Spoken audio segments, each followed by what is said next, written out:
இப்போ வரைக்கும் நம்ம வந்து பாலிட்டியில பார்த்தது பார்த்தீங்கன்னா, இன்ட்ரோடக்ஷன் டு பாலிட்டி பார்த்தோம். நம்ம கான்ஸ்டிடியூஷன் வந்து எப்படி பண்ணோம், அதோட ஹிஸ்டரி என்ன, இது எல்லாத்தையும் பார்த்தோம். அப்புறம் மேக்கிங் ஆஃப் தி கான்ஸ்டிடியூஷன் பார்த்தோம். அதில முக்கியமான மைல் ஸ்டோன்ஸ்லாம் பார்த்தோம்.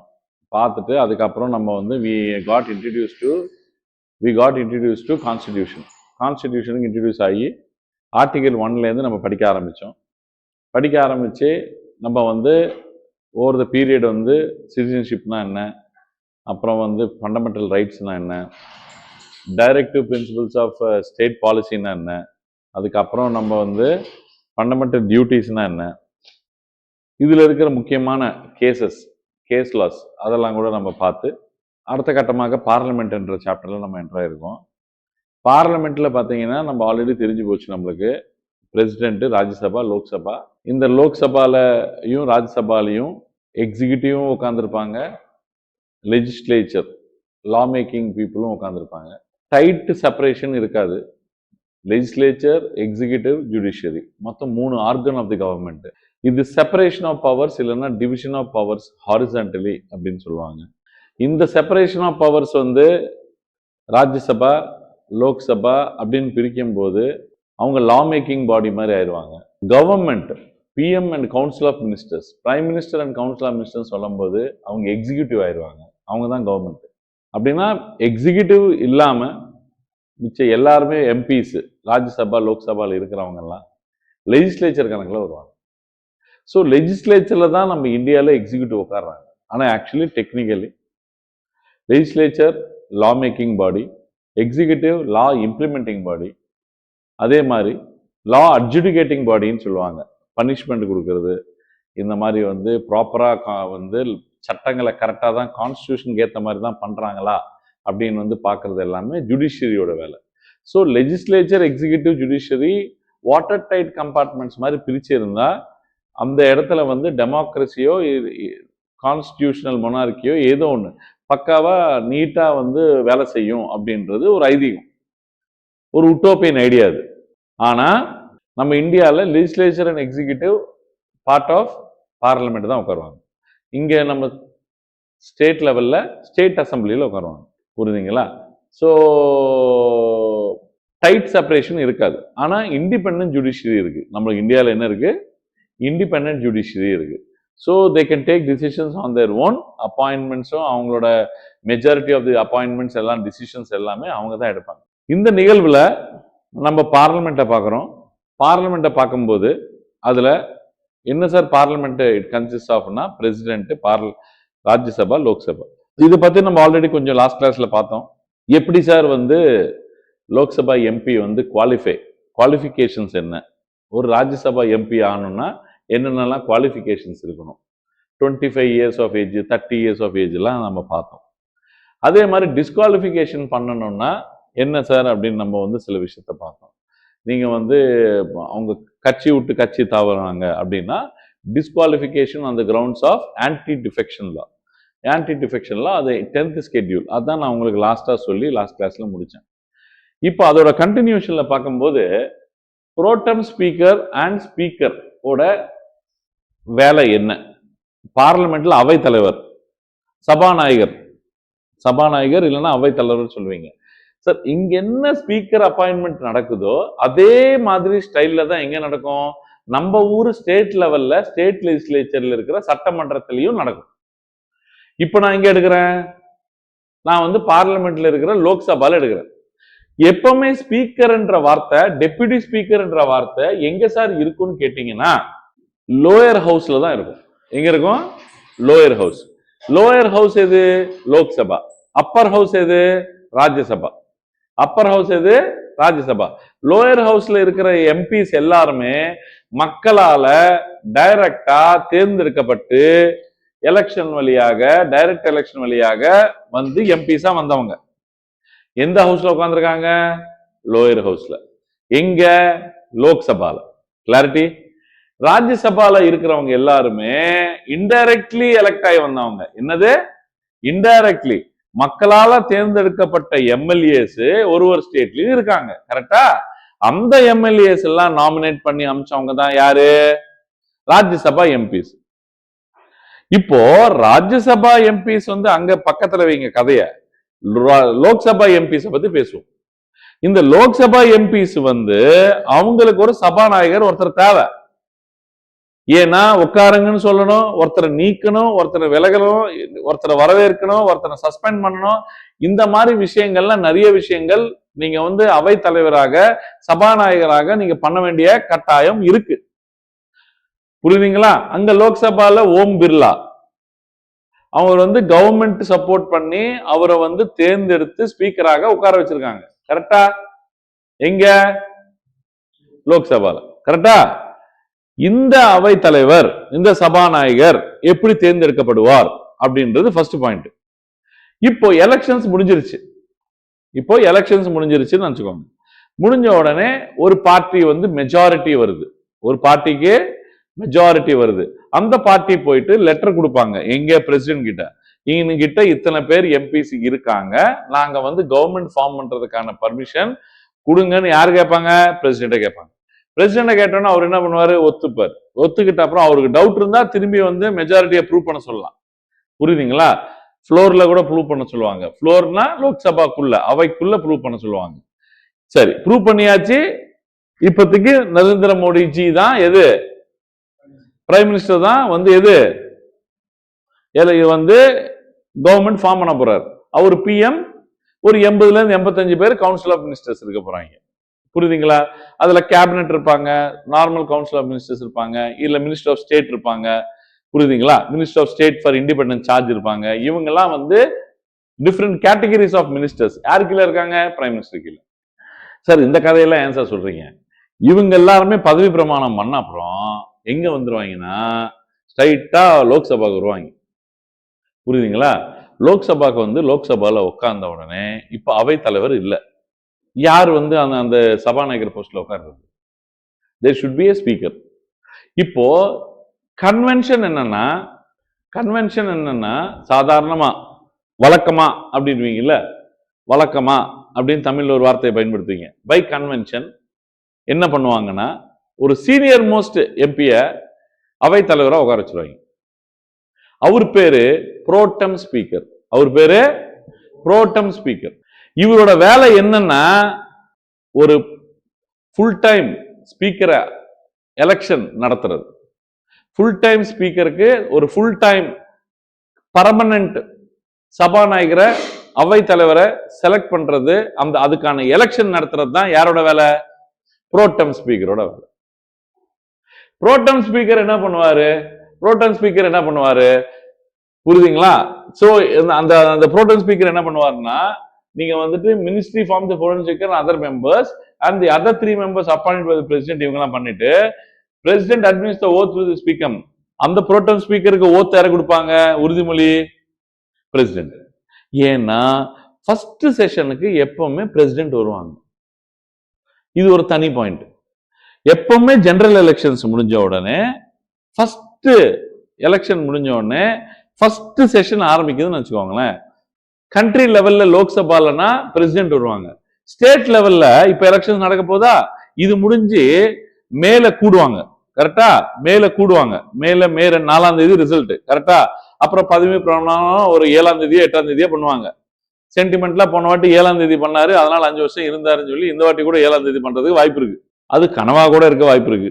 முடிஞ்சுதா? 7 முடிஞ்சது. அங்கல இருந்து ஒரு 10 நாள்ல ஒரு சபையை கூடி எல்லாரும் உட்காருவாங்க. கரெக்டா? உட்காரும் போது ஃபர்ஸ்ட் இதுக்கு யார் வருவாங்க? கவர்னர் வருவாங்க. எங்க? சட்டசபையில். அங்க யார் வருவா? இது பை கன்வென்ஷன். இது கன்வென்ஷன். பிரசிடென்ட் வந்துட்டாரு, அவரோட வேலை என்ன? ஃபர்ஸ்ட் ஒரு ஸ்பீச் கொடுப்பாங்க. டக்குன்னு ஒரு ஸ்பீச் முடிச்சுட்டு எல்லாருக்கும் வாழ்த்துக்கள் சொல்லிட்டு டக்குன்னு ஒரு புரோட்டம் ஸ்பீக்கரை செலக்ட் பண்ணிட்டு சீனியர் மோஸ்ட் எம்பிய ஒரு அவையில இருக்கிற மோஸ்ட் சீனியர் பர்சன் எலெக்ட் பண்ணி ஒரு மரியாதைக்குரிய ஆளை கூட்டிட்டு என்ன பண்ணுவாங்க? உட்கார வச்சு அவரை ஓத்து எடுக்க வைப்பாங்க. அவர் பதவி பிரமாணம் பண்ண உடனே, உறுதிமொழி எடுத்த உடனே அடுத்தது என்ன பண்ணுவாங்க? அவரு போய் அவை தலைவரா உட்காருவார். அப்ப பிரசிடென்ட் கிளம்பிட்டாருன்னு தான் அர்த்தம். பிரசிடென்ட் உட்கார்ந்துட்டு இருக்காங்க அவை தலைவர் போஸ்ட்ல. பிரசிடென்ட் போன அப்புறம் எங்க உட்காருவாங்க?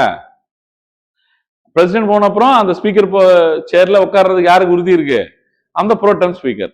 இவரோட வேலை என்னன்னா பர்மனன்ட் ஸ்பீக்கரை தேர்ந்தெடுக்குது.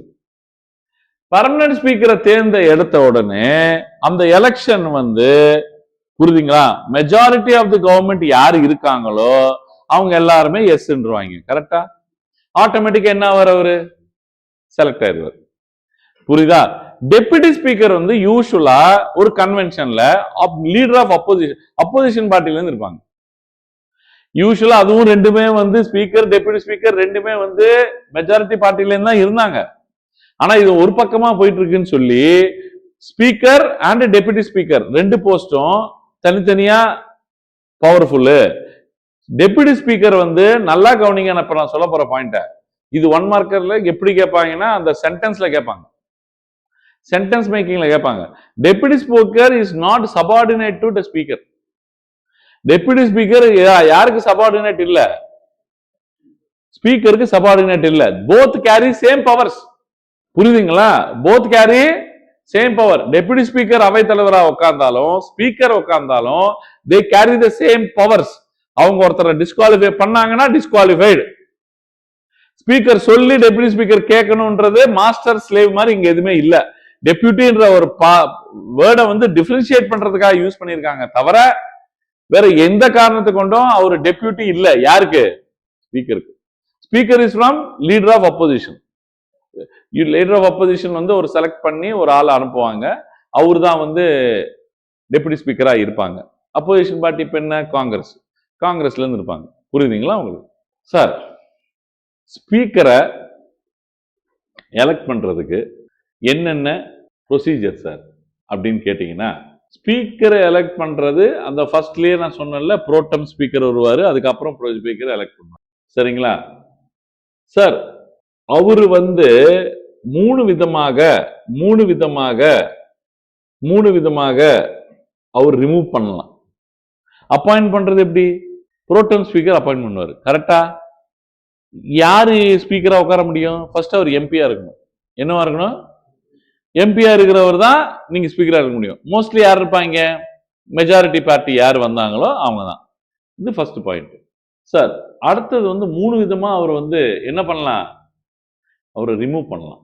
அதுல ஃபர்ஸ்ட் அவர் எம்பியா இல்ல அப்படின்னா அவர் ஆட்டோமேட்டிக்கலி ரிமூவ்டு.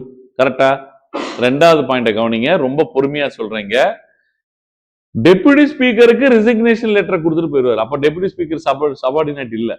யாரு கொடுக்குறாரு லெட்டர்? ரெசிக்னேஷன் லெட்டர் யாரு கொடுக்குறா? டெபுட்டி ஸ்பீக்கருக்கு ஒரு ரெசிக்னேஷன் லெட்டர் கொடுத்துட்டு போனா கூட அது கன்சிடர்ட். டெபுட்டி ஸ்பீக்கர் அது அக்செப்ட் பண்ணிட்டாருன்னா என்ன ஆகும்?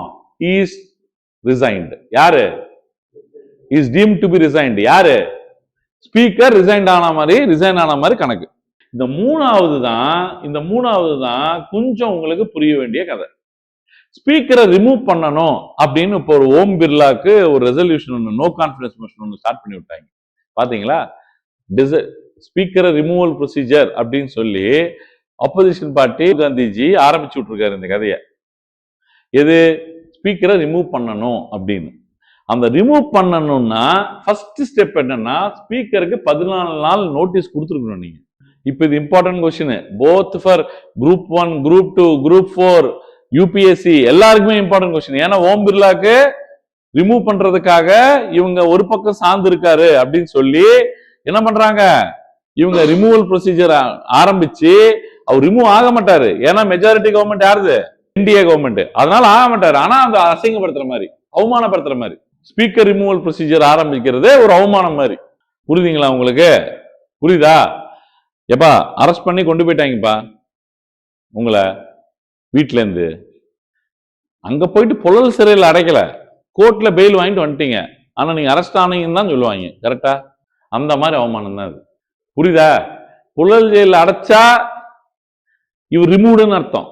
ஆனா நான் என்ன சொல்றேன் சார், ஸ்டேஷனுக்கு வாங்க சார்னாலே கதை முடிஞ்சது. அது அவமானமா தான் எடுத்துக்கணும். அந்த அவமானத்தை தான் யார் சேர்க்கிறாங்க சார்? இந்த ரிமூவல் ப்ரொசீஜரோட ஸ்டெப் பை ஸ்டெப் அப்படின்றது எங்களுக்கு வந்து ஒரு 3 ஸ்டெப்ஸ்ல எனக்கு எக்ஸ்பிளைன் பண்ணுங்க சார் அப்படின்னா, ஃபர்ஸ்ட் ஸ்டெப்பு 14 நாள் நோட்டீஸ் கொடுக்கணும். யாருக்கு? ஸ்பீக்கருக்கு. சார், நான் உங்களை தூக்க போறோம், இத்தனை பேரு எங்களோட இருக்காங்க பாருங்க அப்படின்னு சொல்லி, புரியுதுங்களா, கொடுக்குறோம். சரிங்களா? அவர் கடைசியில ரிமூவ் பண்ற போறது அந்த கதையை நான் வந்து அப்புறம் சொல்றேன். ஸ்பீக்கர் வந்து அவரை ரிமூவ் பண்ற ப்ரொசீஜிங்ஸ் நடந்துட்டு இருக்கும்ல, he cannot sit or preside சொல்லுவாங்க, சிட்னு கூட சொல்லலாம் சிம்பிள் லாங்குவேஜ்ல, இல்லைன்னா preside அப்படின்னா என்ன அர்த்தம்? அவரை ரிமூவ் பண்ற ப்ரொசீஜர்ல அவரே சபாநாயகரா உட்காரக்கூடாது. அது கரெக்டா இருக்காதுல்ல. அவரை ரிமூவ் பண்றாங்க, அதுக்கான டிஸ்கஷன்ஸ் போயிட்டு இருக்கு, அதுக்கான ஓட்டிங் போயிட்டு இருக்கு, அதுல போயிட்டு இவரு சபாநாயகரா உட்கார முடியுமா? அவரு அப்பனா அந்த 14 நாளைக்கு அப்புறம் 14 டேஸ்க்கு அப்புறம் அந்த ப்ரொசீடிங்ஸ்ல ஓம் பிர்லா அந்த அவை தலைவரா உட்காரல. அந்த அவமானத்தை சேர்த்தது யாரு? மிஸ்டர் ராகுல்ஜி.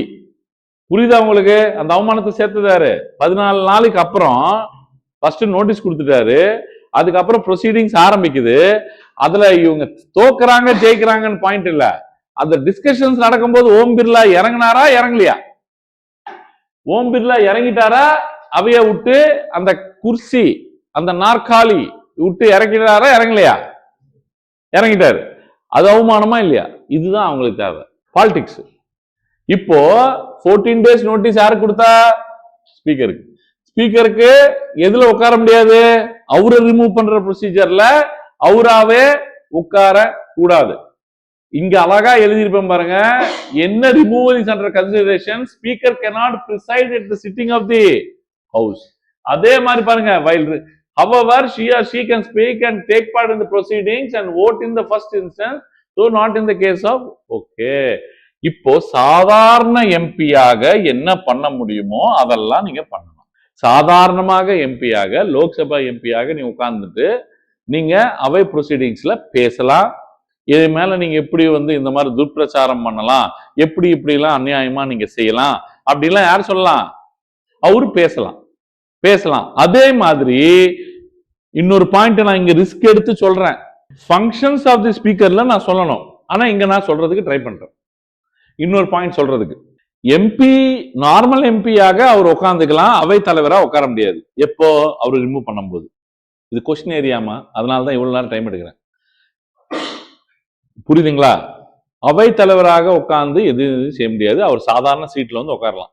எம்பியா உட்காந்துட்டாரா, அவரை பத்தி அந்த விஷயத்தை பத்தி பேசலாம், பேச விடுவாங்க. புரிஞ்சுதாப்பா? ஓட்டிங் நடக்கும்ல, மெஜாரிட்டி ஆஃப் தி ஹவுஸ் அப்படின்னா ஹவுஸோட ஸ்ட்ரென்த் எவ்வளோ? 543. எவ்வளோ? இதுல மெஜாரிட்டி எவ்வளோ? 272. மோர் தென் 50% தானே மெஜாரிட்டி.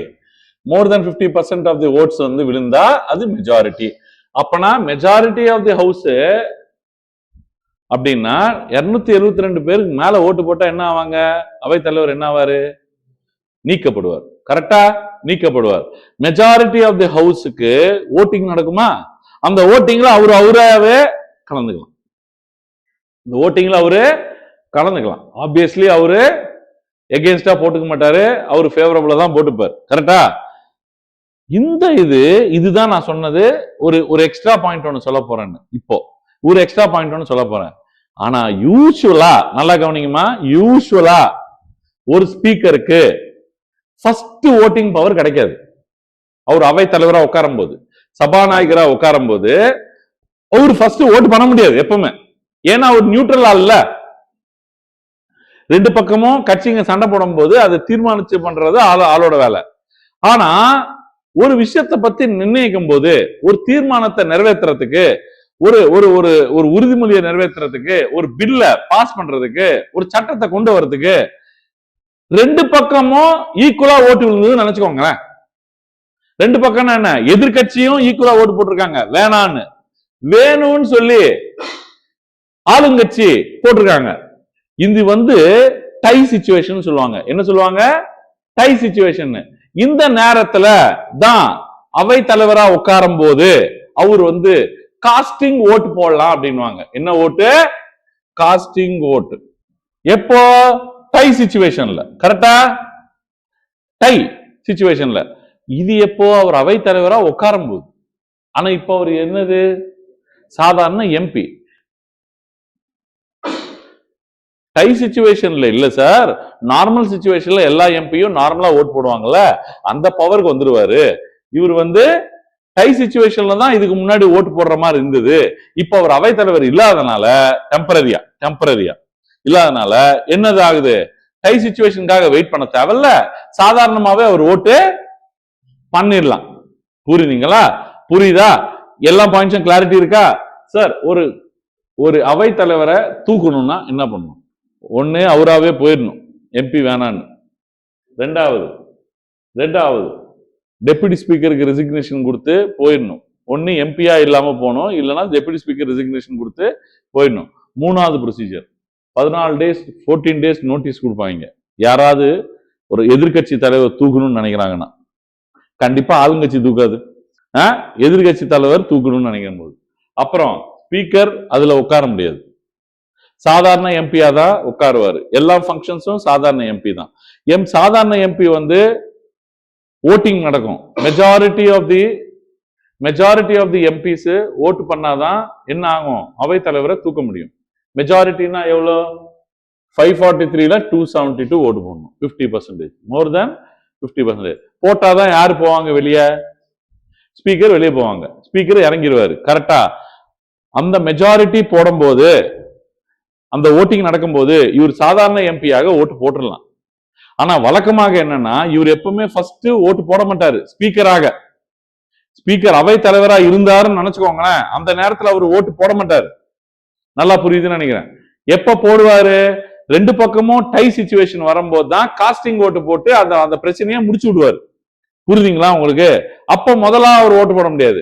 எப்பவுமே ஸ்பீக்கரா இருக்காருன்னா அவர் ஃபர்ஸ்டா ஓட்டு போட முடியாது. ஸ்பீக்கரா இல்லாத போது எப்ப வேணா ஓட்டு போட்டலாம். புரியுதுங்களா உங்களுக்கு? புரியுதா? இது எல்லாம் பிரச்சனையும் என்ன பிரச்சனை? அது அம்மா என்ன பிரச்சனை? அது இது ரிமூவல் ஆஃப் ஸ்பீக்கர். இது என்னது? Removal of speaker. அப்புறம் பாப்புலர் ஸ்டேட்மெண்ட் கொஸ்டின். ஸ்பீக்கர் வந்து யூபிஎஸ்சிக்கும் டிஎன்பிசிக்கும் அவ்வளோ பிடிக்குமா? அவ்வளோ பிடிக்கும். ஆர்டிகல் 393, 94, 95, 96 வந்து கான்ஸ்டிடியூஷன்ல அவ்வளோ பிடிக்கும் அவங்களுக்கு. இந்த ஏரியால கொஸ்டின் கேட்டுக்கிட்டே இருப்பாங்க. மெயின்ஸ்லயும் வரும், பிரிலிம்ஸ்லயும் வரும். ஹைலைட் என்னன்னா இன்டர்வியூலையும் கேட்பாங்க. அதுவும் இந்த வருஷம் ஓம் பிர்லா வேற ரிமூவ் பண்றதுக்கு ஒரு பிரச்சனை பண்ணி விட்டாங்களா, எவெல்லாம் இந்த வருஷம் இன்டர்வியூ போனாலும் எல்லாம் சேர்த்தான். அந்த கிளாரிட்டி. நான் உங்களுக்கு இன்டர்வியூ வரும்போது யூபிஎஸ்சினா இன்டர்நேஷனல் லெவல்ல ட்ரைன் பண்ணணும். எப்படின்னா அதர் கண்ட்ரீஸ்ல ஸ்பீக்கர் எப்படி வச்சிருப்பாங்க, இந்த ஸ்பீக்கர் என்ற பதவியை நம்ம எங்கல இருந்து இன்ஸ்பயர் பண்ணோம், யூகே பார்லிமெண்ட்ல இருந்து இன்ஸ்பயர் பண்ணோம். யூகே பார்லிமெண்ட்ல எப்படி இருந்ததுன்னு கேட்பாங்க. அதுக்கு மேடம் ஜெயலலிதா ஒரு கதை ஒன்று சொன்னாங்க. அவங்க ஃபர்ஸ்ட் டைம் 2011 எலெக்ஷன்ஸ் ஜெயிக்கும் போது ஸ்பீக்கர் என்றால், ஸ்பீக்கர் எலெக்ஷன் முடிஞ்சு ஸ்பீக்கரை அழகா கொண்டு போய் உட்கார வச்சிட்டாங்க. தனபால் இந்த ஏன்னா 2011 அவர் உட்கார வச்சாங்க.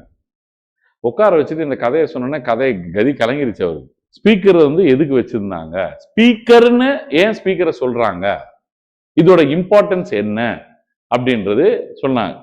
யூகேல உங்களுக்கு வந்து 2 ஹவுஸ் உங்களுக்கு தெரியும், வெஸ்ட்மின்ஸ்டர் பார்லிமெண்ட்னு சொல்லுவாங்க. 2 house, house of the lords and house of the commons. House of the lords வந்து நம்ம ராஜ்யசபா மாதிரி பெரியவங்கலாம் உட்காருறது. ஹவுஸ் ஆஃப் தி காமன்ஸ் தான் யாரு? எலெக்ட் ஆகி, பீப்புளால எலெக்ட் ஆகி வந்து உட்கார்ந்த எம்பிஸ். எங்க?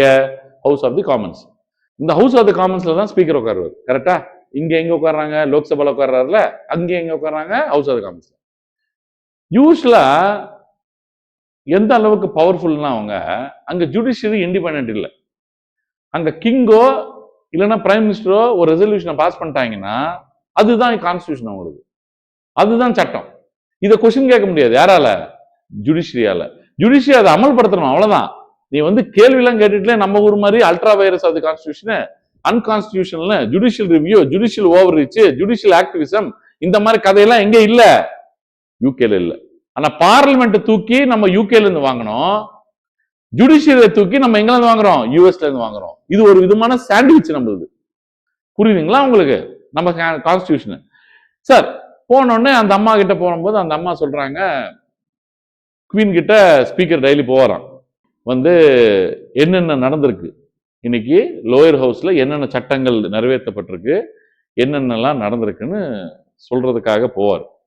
அந்த போறதுனால he speaks to the queen or to the king or to the emperor, so that is the reason he is a speaker.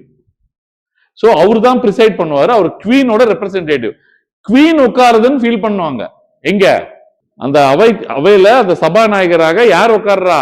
குவீனோட பிரதிநிதி, குவீனோட செக்ரட்டரி தான் அங்க உட்கார்றாரு. he speaks to the crown.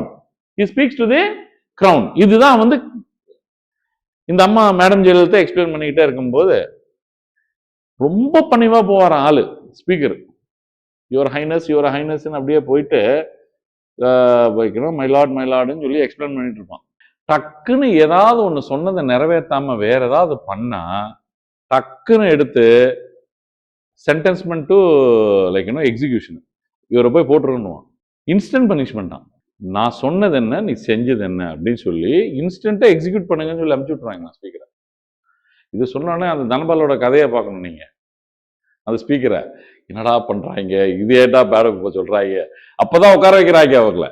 யார? மிஸ்டர் தனபால அப்பதான் உட்கார வைக்கிறாங்க அது ஸ்பீக்கரா. எக்ஸிக்யூட் பண்ணிடுவாங்களா? தப்பா சொன்னா முடிஞ்சுதா? ஸ்பீக்கருக்கு ரெஸ்பான்சிபிலிட்டி இவ்வளவு இருக்கா அப்படின்னா whatever comes out of the speaker's mouth is equal to crown's mouth. அவங்களோட கிரவுனோட வேர்ட்ஸ் மாதிரி கணக்கு. அதனால அந்த பியூரிட்டி இல்லாம நீ அங்க உட்கார முடியாது. 2 பேர் 3 பேரை போட்டு தள்ளினாதான் அந்த ஸ்பீக்கர் போஸ்டுக்கு ஒரு அலங்காரம் கிடைக்கும்னு பண்ணது கதை அது ஒரு காலத்துல கிங்ஸ் டைம்ல. So that is the reason you get that name speaker. So இந்த speaker போஸ்ட we also carried it. இங்க நம்ம கேரி பண்ணோம். ஆனா நம்மளுக்கு ஏத்த மாதிரி எப்படி பேசணும்னா நம்ம யாருக்கிட்டையும் போய் சொல்ல தேவையில்லை. ஏன்னா ஹெட், ரியல் ஹெட் எங்க உட்காந்துருக்காரு? பிரைம் மினிஸ்டரா உள்ளதான் உட்காந்துருக்காரு. பிரசிடென்ட் கிட்ட போய் சொல்ல வேண்டிய அவசியம் இல்ல. அவர் செரிமோனியல் ஹெட். சோ ரியல் ஹெட்டோட தான் நீ டெய்லி பேசிக்கிட்டு இருக்கீங்க. Real head involved in the parliament. அவர் is part of the parliament, part of the Lok Sabha. புரியுதுங்களா? அதனால நீங்க போய் எக்ஸ்பிளைன் பண்ண வேண்டிய கதை எதுவுமே இல்ல. பட் ஆனா how the speaker got created வந்து வெஸ்ட்மினிஸ்டர் பார்லிமெண்ட்ல எப்படி இருந்தது யூகே பார்லிமெண்ட்லன்றது அதுதான் ஸ்டோரி சார். அதனால இப்ப சொல்ல போற பாயிண்ட மட்டும் ரொம்ப நல்லா கவனிங்க சார். லோக்சபாவையோ இங்க இருக்கிற ஸ்டேட் லெஜிஸ்லேச்சரையோ கலைச்சிட்டீங்க. நல்லா கவனிங்கம்மா. எல்லா பாயிண்ட்டும் இம்பார்ட்டன்டான பாயிண்ட். ஸ்பீக்கரை பொறுத்த வரைக்கும் இந்த வராது இது வரும் அப்படின்னு நீங்க சொல்லவே கூடாது. லோக்சபாவை கலைச்சிட்டாங்க. கலைச்சதுக்கு என்ன வேணா ரீசனா இருக்கலாம். பட்ஜெட் பாஸ் ஆகாம இருந்திருக்கலாம்.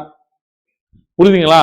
இப்ப ஸ்பீக்கரை ரிமூவ் பண்ணியிருந்தா உடனே நம்பிக்கை இல்லாத தீர்மானம் வந்து சில பேர் எம்பி டக்குன்னு ஓட் பண்ணிருக்கலாம். நம்பிக்கை இல்லாத தீர்மானத்துல நோ கான்பிடன்ஸ் மோஷன் அப்படின்னா என்ன சார்? நான் கொஞ்ச நாளத்துல சொல்லுவேன் சார். ஒரு சட்டசபையை கலைச்சிட்டாங்க, ஒரு பாராளுமன்றத்தை கலைச்சிட்டாங்க, ஒரு லோக்சபாவை கலைச்சிட்டாங்க. கலைச்ச உடனே ஸ்பீக்கர் கிளம்பி போயிடுவானா? இல்ல.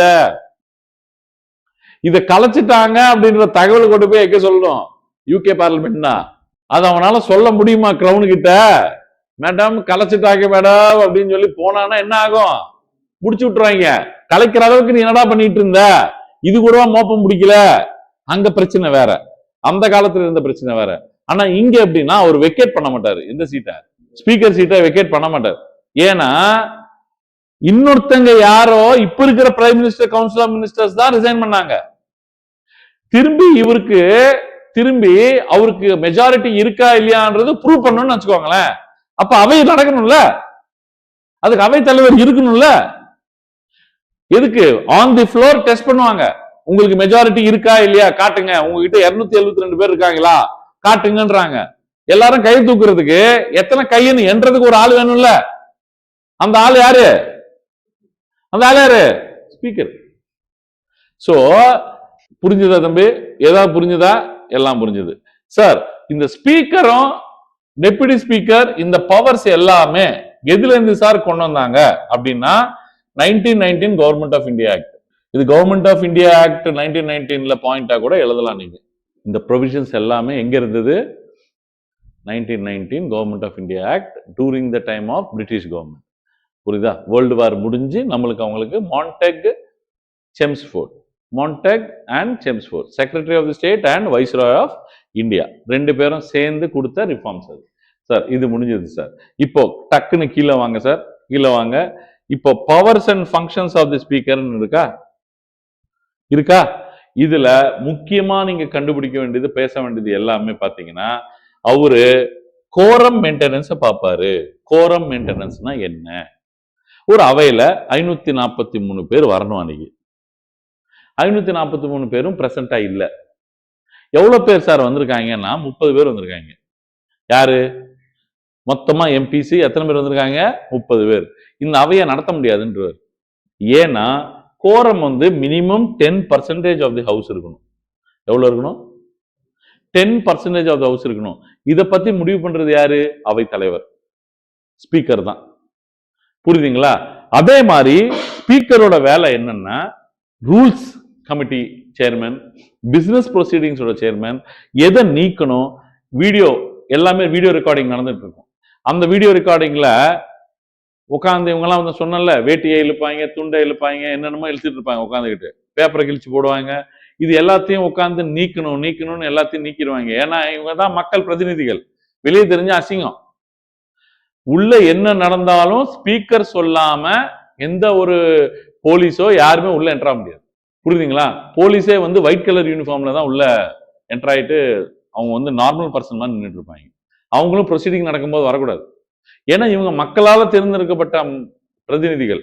இவங்க வந்து கேவலமா அடிச்சுக்கும் போது அங்க போயிட்டு திடீர்னு வெளியே இருக்கிற போலீஸ்ல என்ட்ரு ஆனா நல்லா இருக்காதுன்னு சொல்லி அதுக்கு ஒரு டெக்கோரம் ஒன்று கிரியேட் பண்ணியிருக்காங்க. ஆனாலும் நம்ம ஆளுங்க வேட்டி உருவது எல்லாமே பண்ணிட்டு தான் இருப்பாங்க. சரிங்களா? அப்புறம் இன்னொரு பாயிண்ட் என்ன சொன்ன, டை சிச்சுவேஷன் வரும்போது காஸ்டிங் ஓட் போடுவாருன்னு. என்னது காஸ்டிங் ஓட்? அப்படின்னா 80 பேர் எஸ்னாங்க, 80 பேர் நோன்னாங்க. அந்த ஒரு ஓட்ல தான் நிக்குது அந்த சட்டம் ஆணுமா ஆகக்கூடாதான்னு. அப்போ காஸ்டிங் ஓட் யார் போடுவா? ஸ்பீக்கர். ஆப்வியஸ்லி யாருக்கு போடுவான்? ஆளுங்கட்சி தான் போடுவான். ஏன்னா அவன் யாரால தேர்ந்தெடுக்கப்பட்டான்? ஆளுங்கட்சி. சார் அந்த நேரத்தில் டெபுட்டி ஸ்பீக்கருக்கு ஓட்டு இருக்குமா சார்? இல்ல. Deputy speaker is normal MP. Deputy speaker அங்க உட்காரும் போது ஸ்பீக்கர் ஆவார். புரியுதுங்களா சார்? இது முடிஞ்சது சார். அதுக்கப்புறம் என்ன சார் இவர் பண்ணுவாரு அப்படின்னா, மொத்தம் பிசினஸ் ப்ரொசீடிங்ஸ், பார்லிமெண்டரி ப்ரொசீடிங்ஸ் எல்லாமே டெக்கோரம் எல்லாமே மெயின்டைன் பண்ணுவாரு. ஆனா இங்க நீங்க கத்துக்க வேண்டியது 3 வார்த்தைகள்: அட்ஜார்ன்மெண்ட், அட்ஜார்ன்மெண்ட், அட்ஜார்ன்மெண்ட், சினடே. அட்ஜார்ன்மெண்ட் அப்படின்னா, இன்னைக்கு சட்டசபையோ பாராளுமன்றமோ லோக்சபாவோ நடந்துட்டு சாயங்காலம் 5 மணி வரைக்கும் நடந்தது. அதுக்கப்புறம் நாளைக்கு வரைக்கும் ஒத்திவைக்கப்படுகிறது அப்படின்னு வந்து ஜட்ஜ் எப்படி சொல்லுவாரோ அப்படிதான் ஸ்பீக்கரும் சொல்லுவாரு. நாளைக்கு வரைக்கும், நாளைக்கு கூடும், 9 மணிக்கு கூடும், நாளைக்கு 10 மணிக்கு கூடும் அப்படின்னு சொல்லிட்டு நாளைக்கு வரைக்கும் ஒத்திவைக்கப்படுகிறதுன்னு சொல்லிட்டு, இல்லைன்னா மத்தியானம் லஞ்சுக்காக ஒத்திவைக்கப்படுகிறது டைமை சொல்லி ஒத்தி வச்சா அவைய அது அட்ஜார்ன்மெண்ட். டைமை சொல்லாம ஒத்தி வச்சுட்டா அட்ஜார்ன்மெண்ட் சினடே. அட்ஜார்ன்மெண்ட் சினடே. இது ரெண்டுத்துலயும் யாருக்கு பவர் இருக்கு? Speaker. Speaker R deputy speaker யார் உட்கார்றாங்களோ அவங்களுக்கு அந்த பவர் இருக்கு. புரியுதுங்களா? எப்போ அட்ஜார்ன்மெண்ட் சினடேனா தெரியாது, திரும்பி எப்போ வருவாங்கன்னு தெரியாது. அட்ஜார்ன்மெண்ட் எப்போ வரும்? கரெக்டா டைம் சொல்லி தள்ளி ஒத்தி வைக்கிறது. இது வந்து இது பண்றது யாருமா? இது பண்றது யாரு? ஒரு வாட்டி இன்னொரு 2 ஃபங்க்ஷன்ஸ் இருக்கு. அது ரெண்டுமே சொல்லிட்டு அதுக்கப்புறம் நான் கோ டு தி இன்னொரு 2 ஃபங்க்ஷன்ஸ். இங்க பாத்தீங்கன்னா secret sitting of the house, அப்புறம் joint sitting of the house இருக்கு. சீக்ரெட் சிட்டிங்னா என்ன? ஜாயிண்ட் சிட்டிங்னா என்ன? ஜாயிண்ட் சிட்டிங்னா ராஜ்யசபாவும் லோக்சபாவும் பில்ல தொங்க போட்டு உட்காந்துருப்பாங்க. லோக்சபால இருந்து ஒரு பில்ல பாஸ் பண்ணி அனுப்புவாங்க, ராஜ்யசபால பாஸ் பண்ணாம உட்காந்துருப்பாங்க. ஏன்னா ராஜ்யசபால என்ன பார்ப்பாங்க? ஸ்டேட்ஸோட இன்ட்ரெஸ்ட் அஃபெக்ட் ஆகுதா, பெடரலிசம் அஃபெக்ட் ஆகுதா, ஸ்டேட்ஸோட பவர் எங்கேயாவது குறைக்கப்படுகிறதா, எங்கேயாவது யூனிட்டரி கவர்மெண்டா இவங்க வந்து சென்ட்ரல் கவர்மெண்ட் மாறிக்கிட்டு இருக்கா, பெடரலிசம் எங்கேயாவது பாதிக்கப்படுதா, ஸ்டேட்ஸோட சென்டிமெண்ட் இமோஷன் பாதிக்கப்படுதா அப்படின்னு பார்த்து அது முடிவு பண்றதுக்குள்ள பில்லு ஒத்து வச்சு அது தொங்கிட்டு கிடக்கும். அது டெட்லாக் சிச்சுவேஷன் சொல்லுவாங்க. என்ன சிச்சுவேஷன்? டெட்லாக் சிச்சுவேஷன் சொல்லுவாங்க. இப்போ லோக்சபால பாஸ் ஆயிருச்சு, ஆனா ராஜ்யசபால தொங்கிட்டு இருக்கு. இந்த பஞ்சாயத்தை முடிக்கிறதுக்கு பிரசிடென்ட் என்ன பண்ணுவாருன்னா, பிரைம் மினிஸ்டர் சொல்லிதான் பண்ணுவாரு. புரியுங்களா? பிரசிடென்ட் என்ன பண்ணுவாருன்னா ஜாயிண்ட் சிட்டிங் கூப்பிடுவாரு. லோக்சபாவும் ராஜ்யசபாவும் ஆல் மெம்பர்ஸ் மொத்தம் 720 பேர் வந்து உட்காருங்கன்றார். எங்க? ஒரே சிட்டிங்ல வாங்க, உங்க பிரச்சனை என்னன்னு இப்ப பேசுங்கன்னு. ஆனா இந்த சிட்டிங்கை பிரிசைட் பண்றது யாரு? ஸ்பீக்கர். தப்பித்தவரு கூட வைஸ் பிரசிடென்ட் பெரிய ரேங்க்னு சொல்லிட்டு அந்த சேர்மன் ஆஃப் தி ராஜ்யசபா இங்க உட்கார வைக்க மாட்டாங்க. நல்லா புரிஞ்சுக்கோங்க.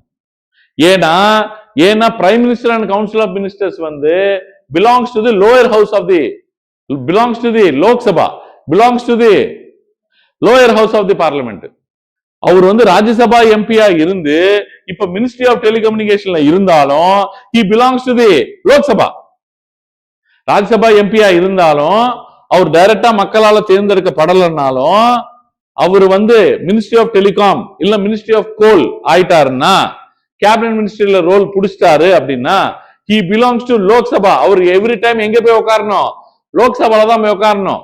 ராஜ்யசபால போய் உட்கார கூடாது. ஏன்? he is a part and parcel of the Lok Sabha.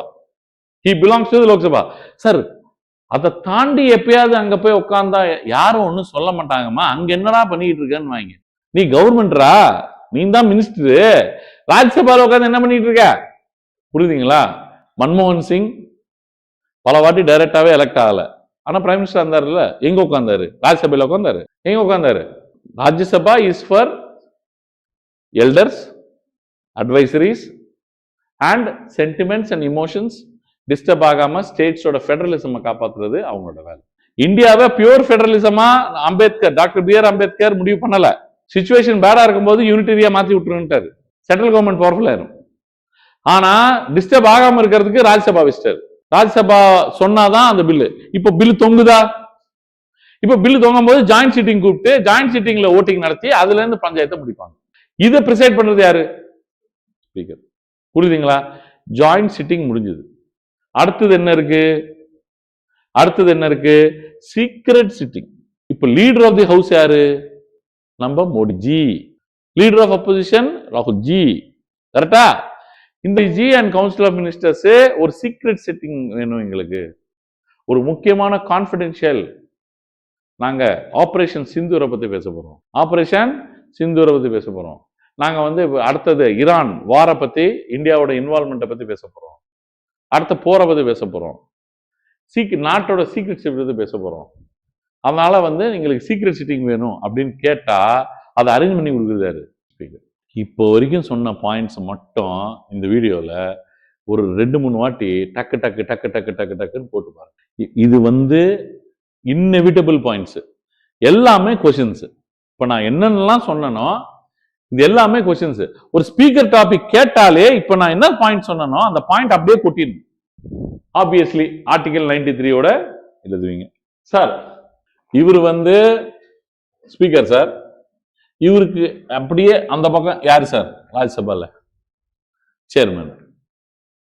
Chairman யார் வைஸ் பிரசிடென்ட் இருக்காங்களோ, vice president is a continuous body. President எப்படி கண்டினியூஸோ வைஸ் பிரசிடென்ட்டும் கண்டினியூஸ். டிசால்வ் எல்லாம் பண்ண முடியாது. அதை அவரா கிளம்பி போனாதான் உண்டு. புரியுதுங்களா? இல்லைன்னா ரிமூவ் பண்ணா உண்டு. இப்போ வைஸ் பிரசிடென்ட் ரிமூவ் பண்ற அளவுக்கு நம்மளுக்கு இந்தியாவில டைம் இல்லை. சரிங்களா? அவரு அந்த போஸ்டை எது கிரியேட் பண்ணாங்கன்னு பல நாள் உட்காந்து பிரசிடென்ட்டே ஏன்டா கிரியேட் பண்ணணும்னு உட்காந்துருக்காங்க. ஆனா வைஸ் பிரசிடென்ட் இந்த புத்தக விழாவுக்கு போயிட்டு புக்ஸை ஓபன் பண்றது, என்னைக்காவது ஒரு பிரசிடென்ட் அதர் கண்ட்ரிஸ்க்கு போயிருக்காருன்னா பிரசிடென்ட்டா ஆக்ட் பண்றதுக்கு, புரியுதுங்களா? சரி, எந்த வேலையும் இல்லாம சம்பளம் கொடுத்தா நல்லா இருக்காதுன்னு சொல்லி இவருக்கு வந்து வைஸ் பிரசிடென்டா சம்பளம் தரவானா, நம்ம சேர்மன் ஆஃப் ராஜ்யசபா ஆக்கிட்டு அந்த கணக்குல ஒரு சம்பளம் தருவோம் அப்படின்னு சொல்லி அந்த அக்கௌண்ட்ல தான் இவருக்கு சம்பளம் தராங்க. யாருக்கு? வைஸ் பிரசிடென்ட்டுக்கு.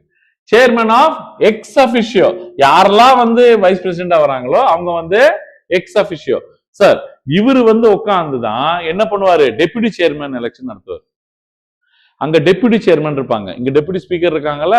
எப்படி ஸ்பீக்கர் உட்கார்ந்த அப்புறம் டெபுட்டி ஸ்பீக்கர் எலெக்ஷன் நடத்துவாங்களோ அங்க டெபுட்டி சேர்மன் உட்கார்ந்த அப்புறம் டெபுட்டி சேர்மன் எலெக்ஷன் நடத்துவாங்க. ஒண்ணு மறக்க கூடாது, வைஸ் பிரசிடென்ட் பெரிய ஆளுன்னு சொல்லிட்டு ஜாயிண்ட் சிட்டிங்ல உட்கார வைக்க மாட்டாங்க. அந்த மீட்டிங் அவர் வரவே மாட்டார்.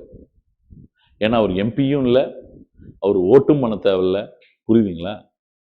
அவர் எம்பி, அவரு இல்ல ஓட்டும் பண்ண தேவையில்ல. அடுத்தது நான் என்னென்னலாம் கவர் பண்ணிட்டேன் பாருங்க சார். இது நான் சொல்லிட்டேன். இது இவர் தான் வந்து ரூல்ஸ் ஆஃப் ப்ரொசீஜர் எல்லாம் சொல்லுவாருன்னு சொன்னேன். இவர் தான் டெக்கோரம் மெயின்டைன் பண்ணுவாருன்னு சொன்னேன். ஸ்பீக்கர் எலெக்ட் ஆவாங்கன்னு சொன்னேன். கவர்டா எனிதிங் இஸ் நாட் கவர்ட். புரியுதுங்களா உங்களுக்கு? அடுத்தது இந்த பாயிண்ட நான் உங்களுக்கு சொல்லல. இது நான் சொல்லிட்டேன். அதுக்கப்புறம் இது என்ன சொல்லுது? ரெசிக்னேஷன் இல்லைன்னா எப்படி ரிமூவ் பண்ணுவாங்க, டெபுட்டி ஸ்பீக்கர் கொடுக்கறது, 14 டே நோட்டீஸ், அதெல்லாமே லாஸ்ட். இப்போ நான் உங்களுக்கு ஒரு பாயிண்ட் மட்டும் கவர் பண்ணல. கரெக்டா? கரெக்டா? கரெக்ட். அந்த பக்கம் வாங்க, இந்த பக்கம் வாங்க. இவருக்கு என்ன இருக்கோ அதை அப்படியே போட்டுக்கோங்க, அவ்வளவுதான். இவருக்கு என்ன இருக்கோ. சோ அவர் வந்து எப்ப தூக்குவாங்க, நீங்க வந்து மெம்பர் ஆஃப் தி ராஜ்யசபாவா இல்லைன்னா இவர் வந்து இது எம்பி ஆஃப் தி ராஜ்யசபா. நான் சொல்றது சேர்மனை பத்தி இல்ல, சாதாரண எம்பி ராஜ்யசபாக்கும் வைஸ் பிரசிடென்ட்டுக்கும் சேர்மனுக்கும் சம்பந்தம் இல்லை. சேர்மனுக்கும் வைஸ் பிரசிடென்ட்டுக்கும் அந்த போஸ்டுக்கும் எம்பின்ற ஒரு பதவிக்கும் சுத்தமா சம்பந்தம் இல்லை. அவருக்கு சம்பளம் எந்த ஹெட்ல போடுறதுன்னு தெரியாம வைஸ் பிரசிடென்ட்ன்ற போஸ்டுக்கு அவர் என்ன ஆக்டிவிட்டி, பிரசிடென்ட் இல்லைன்னா தான் வைஸ் பிரசிடென்ட் உள்ள வராரு. பிரசிடென்ட் இருக்கிற வரைக்கும் vice president has nothing to to, zero. Daily ஒரு கையெழுத்து கூட வாங்க மாட்டாங்க அவங்க கிட்ட. இதே ஒரு துண்டு சீட்ல கூட கையெழுத்து வாங்க மாட்டாங்க. அப்போ ஒரு கையெழுத்து கூட போடாம இவருக்கு எப்படி சம்பளம் தருது முடிவு பண்ணுவாங்களா இல்லையா? சார் அப்ப நீங்க சேர்மன் சார், எதுக்குப்பா? எதுக்கு? ராஜ்யசபாக்கு சார். அதே மாதிரி வைஸ் பிரசிடென்ட் ரிமூவல் ப்ரொசீஜர் வந்து எக்ஸ்பிளைன்ட் செப்பரேட்லி, சரிங்களா? வைஸ் பிரசிடென்ட் சொல்லும் போது சொல்றேன். அண்ட் எல்லாமே நல்லா கவனிங்க. Same powers and functions as speaker அப்படின்னு என்ன அர்த்தம்? இவர் தான் ரூல்ஸ் கமிட்டியை முடிவு பண்ணுவாரு, இவர் தான் பிசினஸ் ப்ரொசீஜரை ரிமூவ் பண்ணுவாரு, எல்லாம் ப்ரொசீடிங்ஸ் எல்லாமே எப்படி இருக்கணும்னு டெக்கோரம் மெயின்டைன் பண்றது, கோரம் மெயின்டைன் பண்றது எல்லாருமே யார் பண்ணுவா? ராஜ் சேர்மன். இவர் இல்லாத நேரத்தில் டெபுட்டி சேர்மன் பார்ப்பாரு. டெபுட்டி சேர்மன் சபார்டினேட் இல்ல யாருக்கு? புரியுதா? இது ஆளுங்கட்சி எதிர்கட்சின்னு சொல்ல முடியாது. ஏன்னா எல்லா கட்சியும் உட்காந்துருப்பான். எதுல? ராஜ்யசபால. டிஃபரெண்ட் ஸ்டேட்ஸ்ல இருக்கிற எம்எல்ஏஸ் தான் நாமினேட் பண்ணி அமைச்சிருக்காங்க. கரெக்டா? சோ எல்லா ஸ்டேட்ஸ்ல இருந்து வந்த எம்எல்ஏஸ் எலக்ட் பண்ணி அனுப்புறதுனால உங்களுக்கு வந்து ரியல் டஃப் எலெக்ஷன்ஸ் நடக்கும் டெபுட்டி சேர்மன் போஸ்டுக்கு. எந்த போஸ்டுக்கு? Deputy chairman போஸ்டுக்கு. ஆனா வைஸ் பிரசிடென்ட் யாருக்கு, எந்த கட்சிக்கு சேர்ந்தவர்? ஆளுங்கட்சியில இருந்தா அப்பாயின்ட் பண்ணுவாங்க. புரியுதுங்களா? சோ ஆனாலும் வைஸ் பிரசிடென்டா இருக்கும் போதே ஆளுங்கட்சி போயிட்டு இன்னொரு கட்சி வந்துச்சுன்னா பவர்ல, அப்போ வந்து பிரச்சனை தான். புரியுதுங்களா? அது பிரசிடென்ட்டுக்கும் பிரச்சனை, இவருக்கும் பிரச்சனை. சரி, எல்லாமே same function same powers sir. ஒரு எக்ஸப்ட் மணி பில். இது except money bill. Money bill நான் இங்கேயும் சொல்லல, money bill power of the speaker நான் சொல்லவே இல்லை, இங்கேயும் மணி பில் ஆஃப் தி ஸ்பீக்கரும் நான் சொல்லல. இவருக்கு மணி பில் பவர் வந்து நான் வந்து ஸ்பீக்கருக்கு தான் இருக்கு, ராஜ்யசபா சேர்மனுக்கு இல்ல. இது மட்டும் நான் வச்சுக்கோங்க. நான் அடுத்து சொல்றேன். சார் இவர் வந்து ஜாயிண்ட் செஷன்ல உட்காருவாரா சார்? ஜாயிண்ட் செஷன்ல உட்காருவாரா? இவரு உட்கார மாட்டாரு. அப்புறம் இவர் எப்படி ரிமூவ் பண்ணுவாங்க அப்படின்னா majority of the total membership of the ஹவுஸ்ல தான் மூவ் பண்ணுவாங்க. இது டோட்டல். ஆனா இந்த பில் எங்க இனிஷியேட் ஆகணும்? ராஜ்யசபால இனிஷியேட் ஆகும். இப்போ இவரை ரிமூவ் பண்ணணும்னு முடிவு பண்ணிட்டாங்க. யார? Vice president. ரிமூவ் பண்ணணும்னா எப்படி ரிமூவ் பண்ணணும்? அவருக்கும் இந்த நோட்டீஸ் கொடுக்கணும். புரியுதுங்களா? கொடுத்து மெஜாரிட்டி எப்படி இருக்கணும்? Majority of the membership of the house. அப்படின்னா என்ன? ராஜ்யசபால எவ்வளவு ஓட்டு? 245. 245ல 12 பேர் அவர் நாமினேட் பண்ணியிருப்பாரு. யாரு? பிரசிடென்ட் எலெக்ஷன்ல தான் பார்ட்டிசிபேட் பண்ணக்கூடாது. இங்க வந்து இந்த எலெக்ஷன்ல விட்டுருங்க. சோ 250ல அப்ராக்சிமேட்டா 120 பேர் ஓட்டு போட்டா இவரு ரிமூவ் பண்றதுக்கு பில் பாஸ் ஆயிரும். கரெக்டா? எங்க? ராஜ்யசபால. கரெக்டா புரிஞ்சுதா? எங்க? ராஜ்யசபால தான் இனிஷியேட் ஆகணும் வைஸ் பிரசிடென்ட் ரிமூவ் பண்ற ப்ரொசீஜர். நல்லா புரிஞ்சுக்கோங்க. ஏன் இவர் எதுக்கு சம்பந்தம் இல்ல? லோக்சபாக்கு சம்பந்தம் இல்ல. அதனால பில் அங்க ஸ்டார்ட் ஆகக்கூடாது. ரிமூவல் ப்ரொசீஜர் எங்க ஆரம்பிக்கணும்? ராஜ்யசபால தான். யாரு ரிமூவல்? Chairman removal. யார் ரிமூவல்? Vice president removal. ஏன்? அவர் ராஜ்யசபாக்கு தான் வந்து சம்பளம் வாங்குறாரு சார். ராஜ்யசபால தான் தூக்கணும் சார். ஃபர்ஸ்ட் அந்த பில்லை எங்க இன்ட்ரோடியூஸ் பண்ணோம்? ராஜ்யசபால தான் சார். இப்போ வரைக்கும் எல்லா பாயிண்ட்டும் புரிஞ்சது சார். மணி பில்ன்ற விஷயத்தை தவிர சார், மணி பில்ன்ற தவிர. மணி பில் வந்து உங்களோட கான்ஸ்டிடியூஷன்ல ஆர்டிகல் 110ல டிஸ்கஸ் பண்ணிருப்பாங்க. இந்த மணி பில் தான் உங்களோட budget. Anything involving taxation, income, expenditure, அந்த மாதிரி இருக்கிற வரவு செலவு, appropriation, consolidated fund of India, புரியுதுங்களா? இந்த காசு இந்த பத்தி எல்லாமே பேசுறது, இந்த பணத்தை எப்படி யூஸ் பண்றது, இதுக்கு எப்படி பட்ஜெட் போடுறது, இது எல்லாத்தையும் திங்க் பண்றது எல்லாமே என்ன பில்லு?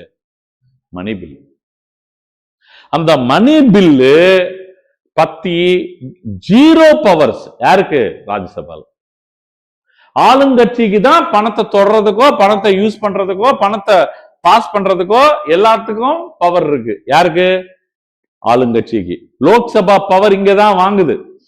பணம் எங்க இருக்கோ அங்கதான் லோக்சபாவோட power.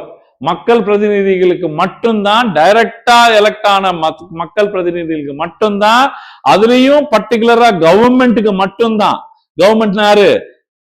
Minister, prime minister or chief minister, heading the council of ministers.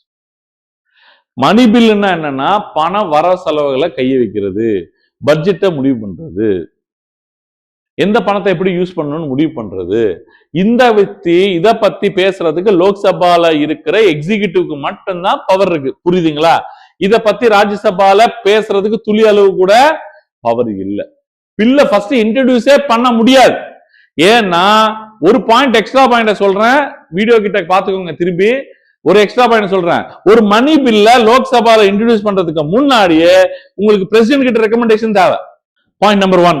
இது மணி பில்லா இல்லையான்றது முடிவு பண்றது வந்து ஸ்பீக்கர் தான் முடிவு பண்ணும். இப்ப 2 இடத்துல எங்கேயாவது ராஜ்யசபா சேர்மன் வராரா? எங்கேயாவது ராஜ்யசபா சேர்மன் வராரா? இது மணி பில்லா இல்லையா, இதுல பணம் இன்வால்வ் ஆயிருக்கா இல்லையா, இது ஆர்டினரி பில்லா, இது மணி பில்லா, முடிவு பண்றது யாரு? ஸ்பீக்கர். எந்த ஸ்பீக்கர்? ஸ்பீக்கர்னு வந்தாலே லோக்சபா தான். நீங்க லோக்சபாக்கு என்னெல்லாம் சொல்றனோ அதை அப்படியே தூக்கி ஸ்டேட் லெஜிஸ்லேச்சர்ல போட்டுக்கிட்டே வந்துடணும். ஸ்டேட் லெஜிஸ்லேச்சர் நம்மளோட லோக்கல் ஸ்டேட் கவர்மெண்ட் சட்டமன்றம். சோ மணி பில்ல பத்தி சர்டிஃபை பண்றதுக்கான பவர் ராஜ்யசபா சேர்மன் கிட்ட இல்ல. அப்ப மணி பில் அங்க இன்ட்ரோடியூஸ் பண்ண முடியுமா? கவர்மெண்ட், ரியல் கவர்மெண்டோட ஆளுங்கட்சியோட பவர் எங்க இருக்கு? So I want you to copy this now and இப்பயும் காப்பி பண்ணுங்க, உட்கார்ந்து நீங்க படிங்க. எல்லாரும் எழுதிட்டீங்களா? எழுதிட்டீங்கன்னா ஓகே. அண்ட் சார், நான் உங்ககிட்ட ஒரு சில விஷயங்கள் வந்து நான் சொன்னேன் சார். ஆனா அது எப்படி சார் வந்து பக்காவா வந்து ஆர்கனைஸ் பண்ணி படிக்கிறது ஒரே பேஜ்ல அப்படின்னா இப்படி வச்சு படிக்கலாம். 93 and 94. உங்ககிட்ட வந்து ஒரு விஷயத்த நான் வந்து சொல்ல விரும்பினேன். என்னன்னா, ஆர்டர் ஆஃப் பிரசிடென்ஸ்ல பிரசிடென்ட்டுக்கு பக்கத்துல 7வது ஆளா இவர் உட்கார்றதுக்கு பவர் இருக்கு. பிரசிடென்ட், வைஸ் பிரசிடென்ட், புரியுதுங்களா? பிரைம் மினிஸ்டர், சீஃப் ஜஸ்டிஸ், இந்த மாதிரி இருப்பாங்க வரிசையா. அந்த ஆர்டர் ஆஃப் பிரசிடென்ஸ்ல ரேங்க் எவ்வளவு வருது? 7th rank. அந்த இதுல பயங்கரமான பவர். சாதாரண மினிஸ்டரோட, கேபினட் மினிஸ்டரோட பயங்கரமான பவர். ஸ்பீக்கருக்கு நல்ல பவர். இந்த 17th லோக்சபா ஸ்பீக்கர் ஓம் பிர்லா, அதே பிர்லா தான் இப்போ கண்டினியூ பண்றாரு. கரெக்டா? அவரு தான் இப்போ கண்டினியூ பண்றாரு. சார், இது புரோட்டம் ஸ்பீக்கர், இது சேர்பர்சன்ஸ் ஆஃப் தி லோக்சபா, இது டெபுட்டி ஸ்பீக்கர் ஆஃப் லோக்சபா. இப்படி எல்லாமே நீங்க ப்ராப்பரா எல்லாமே சேம். எந்த பவரும் டெபுட்டி ஸ்பீக்கருக்கு மாறாது, எந்த ஸ்பீக்கரும் ஸ்பீக்கருக்கு மாறாது. சார், ஸ்பீக்கர் ஆஃப் லோக்சபாக்கு ஒரு 3 பாயிண்ட் சொன்னீங்கல்ல சார், அப்படின்னா இவர் மெம்பர் ஆஃப் ராஜ்யசபாவை, இது வந்து டெபுட்டி ஸ்பீக்கருக்கு, யாருக்கு? டெபுட்டி சேர்மேனுக்கு. ஆனா சேர்மேன்ன்றத எடுத்துட்டு பக்காவா இது டெபுட்டி சேர்மேன் அப்படின்னு நீங்க வந்து படிச்சீங்கன்னா ஸ்பீக்கருக்கும் இவருக்கும் குழப்பம் வராது. நீங்க சேர்மேனுக்கும் ஸ்பீக்கருக்கும் கம்பேரிசன் பண்ணீங்கன்னா குழப்பம் வரும். ஸ்பீக்கருக்கும் டெபுட்டி ஸ்பீக்கருக்கும் டெபுட்டி சேர்மேனுக்கும் almost same power, except money bill, except joint sitting, except secret sitting. Joint sitting, secret sitting, இன்னொன்னு என்ன? Money bill. இப்ப டெபுட்டி சேர்மேனு எம்பியா வெளியே போயிடணும், இல்லைன்னா சேர்மேனுக்கு எழுதி கொடுத்து கிளம்பிடணும், இல்லைன்னா 14 days நோட்டீஸ். அந்த கதை எல்லாமே சேம். சரி, நீங்க ஒரு இடத்துல நல்லா படிச்சீங்கன்னா அது அப்படியே பாயிண்ட்ஸ் அப்படியே உருண்டுகிட்டே வரும். ஒரு supreme court judge removal procedure படிச்சீங்கன்னா பல பேர் ரிமூவல் ப்ரொசீஜர் அதான். ஸோ நீங்க படிக்கும் போது ரொம்ப ப்ராப்பரா பார்த்து படிக்கணும். சார், லீடர் ஆஃப் அப்போசிஷன் அப்படின்னா யாருன்னா உங்களுக்கு தெரியும். இப்போ ஒருத்தரை எலெக்ட் பண்ணி அவருக்கும் கேபினட் ரேங்க் கொடுப்பாங்க. அவருக்கும் கேபினட் ரேங்க் கொடுத்து லைட் வச்ச வண்டிலாம் கொடுத்து பிஎஸ்ஓ செக்யூரிட்டிலாம் கொடுப்பாங்க. அவரும் மினிஸ்டர் மாதிரி தான் கிட்டத்தட்ட. Leader of opposition also enjoys the powers of the minister. புரியுதுங்களா? அவர் தப்பி தவறி மினிஸ்டர் ஆகல, பிரைம் மினிஸ்டர் ஆகல, ஆனா அந்த மரியாதை அவருக்கு கொடுக்கப்படும். விப்புனா யாருன்னா இது வந்து வழக்கமா பை கன்வென்ஷன் ஒரு ஃப்ளோர்ல ஒரு விப்பை செலக்ட் பண்ணுவாங்க. பொலிட்டிக்கல் பார்ட்டி விப்புன்னு. அவர் என்னன்னா ஒரு சீனியர் மெம்பர் யாராவது இருப்பாங்க. கேக்கு ஒரு விப்பை செலக்ட் பண்ணாங்கன்னா இவர் என்ன பண்ணிட்டு இருப்பாருன்னா பார்த்துக்கிட்டே இருப்பார்.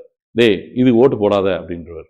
கரெக்டா அங்க ஓட்டு போடும் போது மொத்தம் வந்து சீட்ஸ் வந்து 75. 75ல 75 இல்ல 70 தான் விழுந்திருக்கு. 5 பேரு நம்ம ஆளுங்களே ஓட்டு போடல. இதுல கொடுமை என்னன்னா ஒருத்தன் ஆப்போசிட் சைட்ல போட்டான் ஓட்டு. உடனே என்ன ஆரம்பிப்பாங்க? டிஸ்குவாலிஃபிகேஷன் ஆரம்பிப்பாங்க. என்ன ஆரம்பிப்பாங்க? டிஸ்குவாலிஃபிகேஷன். அவர் எம்எல்ஏவா நீக்கிறதுக்கு உடனே சபாநாயகர் கிட்ட சொல்லி நீக்கிடுவாங்க. விப்பு ரிமூவ் பண்ண சொன்னா சபாநாயகர் யோசிக்க மாட்டாரு, தூக்கிடுவார்.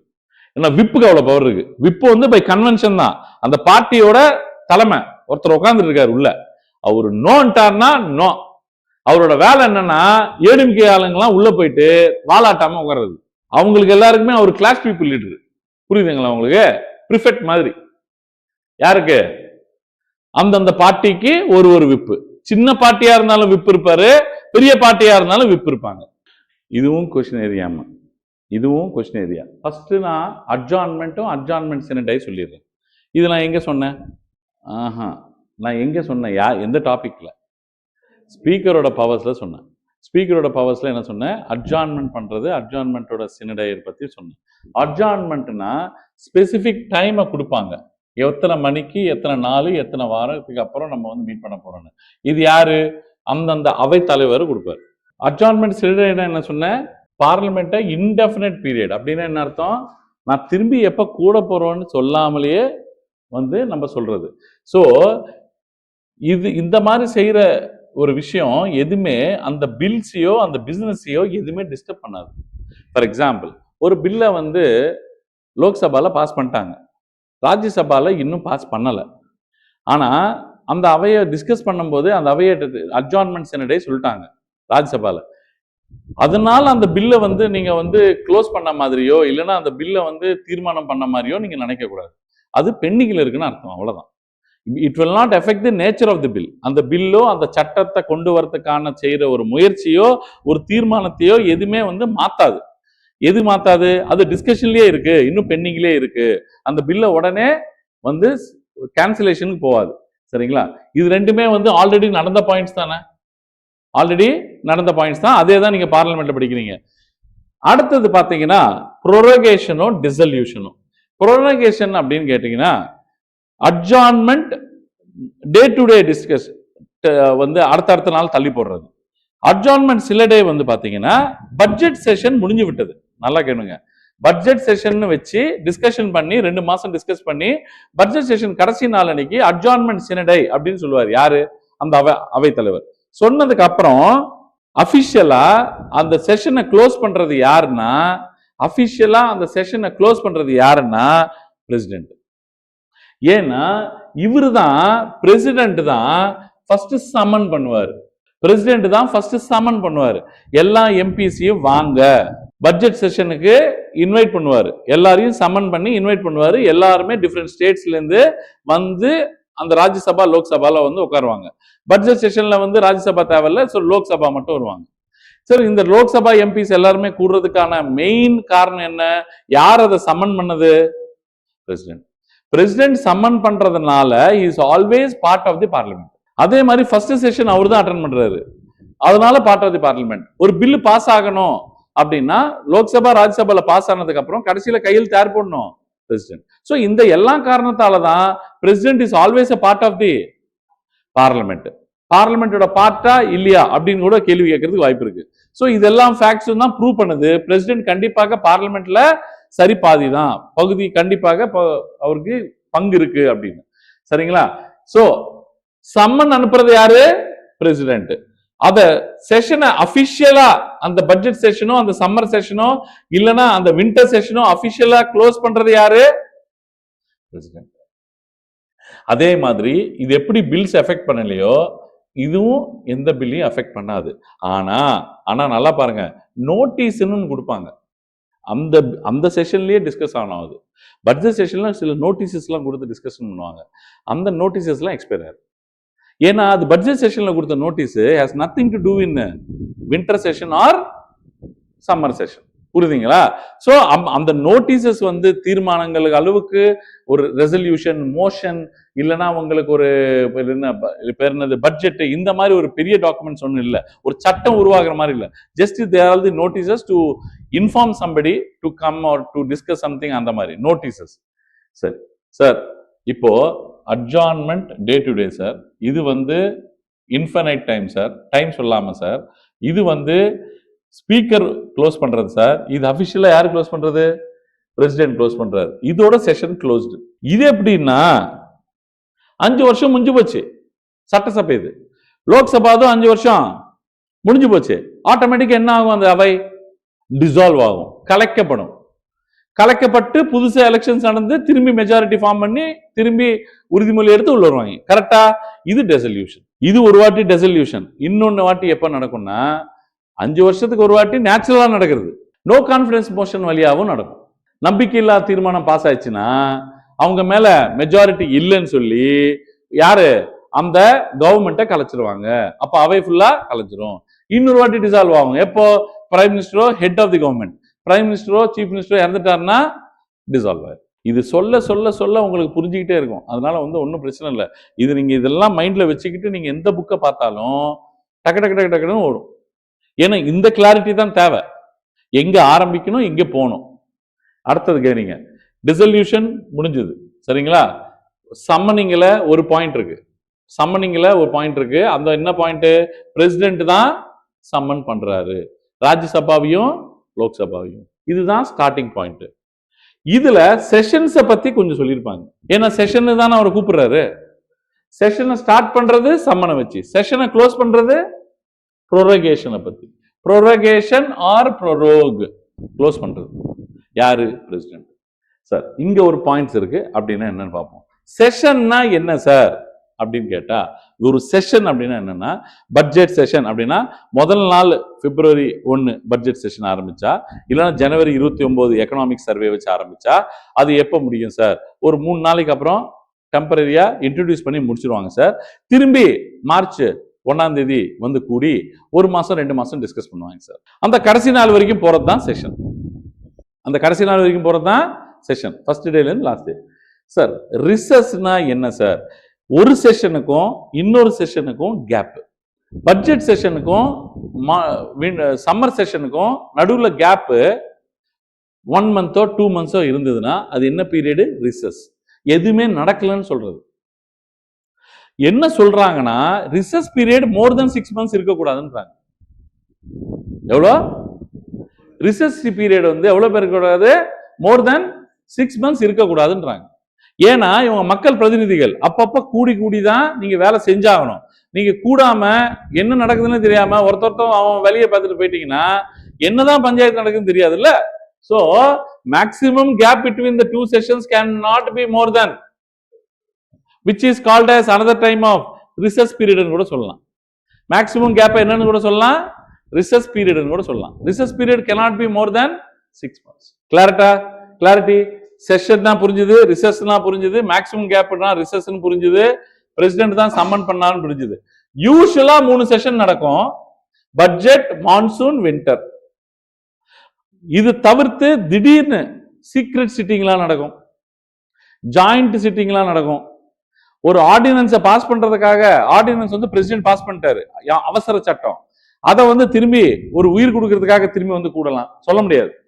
அதே மாதிரி ஒரு போர் சிச்சுவேஷன்ல திடீர்னு ஒரு முடிவெடுக்கிறதுக்காக எல்லாருமே ஒரு ஒப்பீனியனுக்காக கூடலாம். புரியுதுங்களா? நேஷனல் எமர்ஜென்சியாக்காக அந்த நேரத்தில் கும்பிடலாம். எந்த மாதிரி ஒரு சிச்சுவேஷன்லாலும் கூடலாம். இது ஆனா யூஸ்வலா நடக்கிறது இது. இப்போ நீங்க எழுதுனதுல இப்ப நீங்க பார்த்ததுல புரியாத பாயிண்ட் என்ன? இந்த டைம்லயும் பில்லு ஒன்னும் ஆகாது. பில்லுனா ஒரு விதமாக சட்டத்தை பாஸ் பண்றதுக்காக. இன்னொன்னு பில் ஒன்னும் ஆகாது. இதுல மட்டும் என்ன ஆகும்?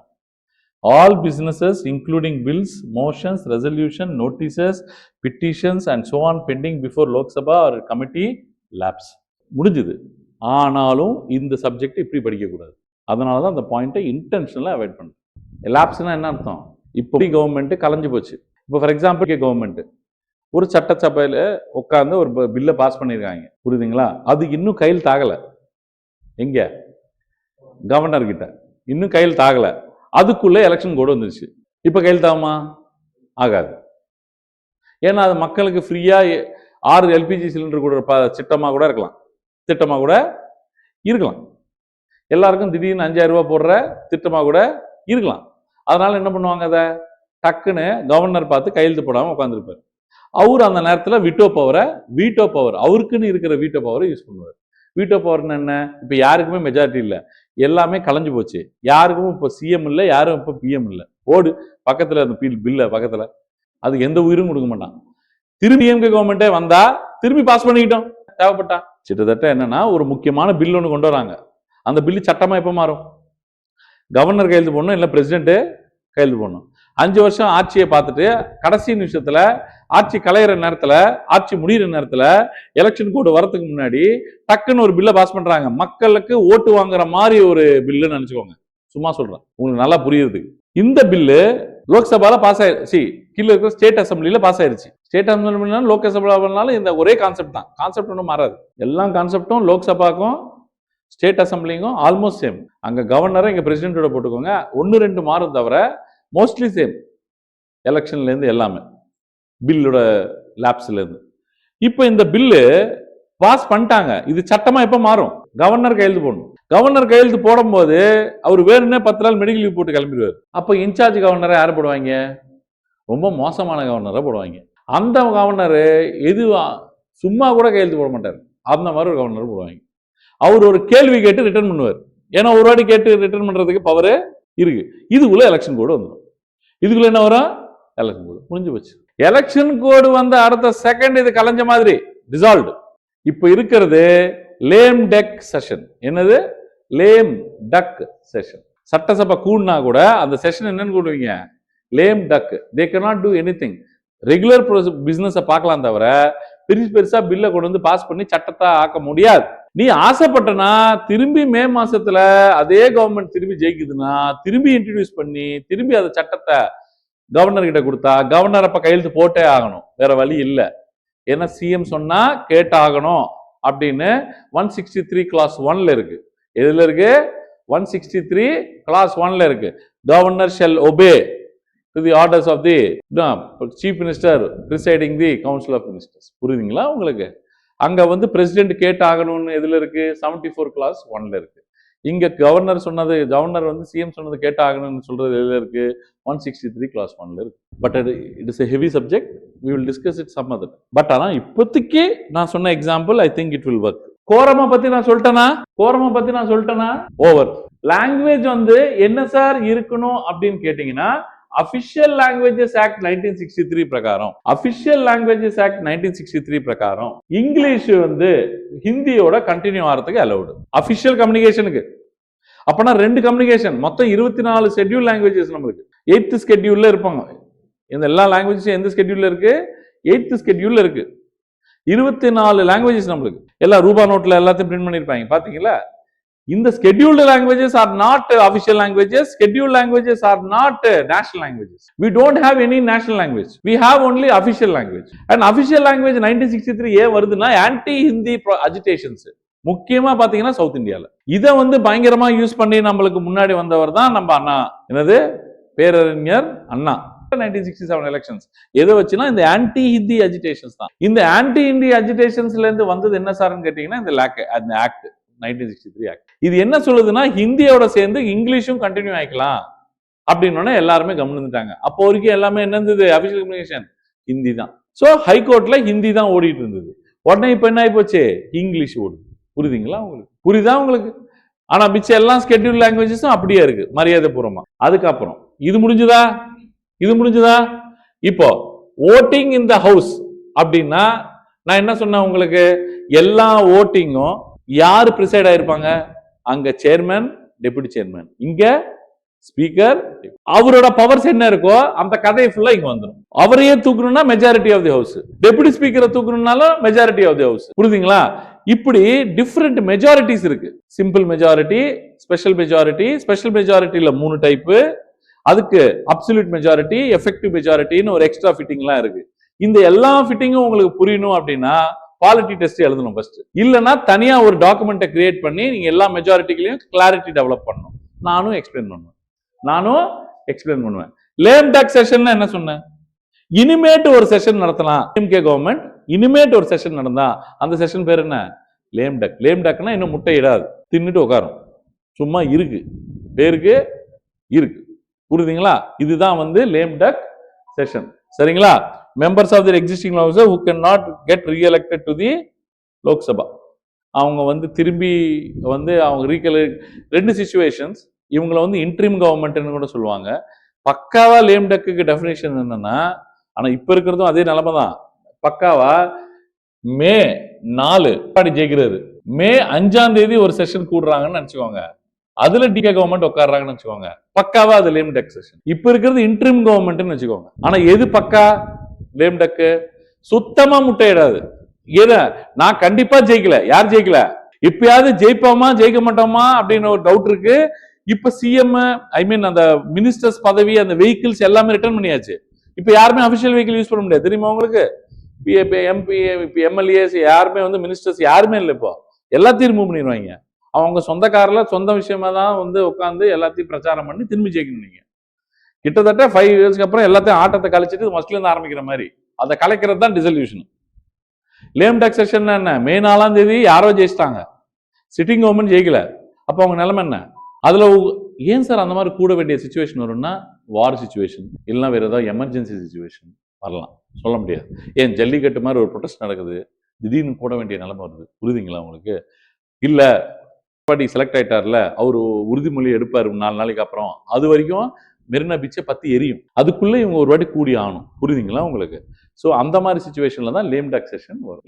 இந்த டாபிக் தான் நான் உங்களுக்கு டீடைல்டா எடுப்பேன்னு சொன்னேன். Bill that lapse and bills that not claps.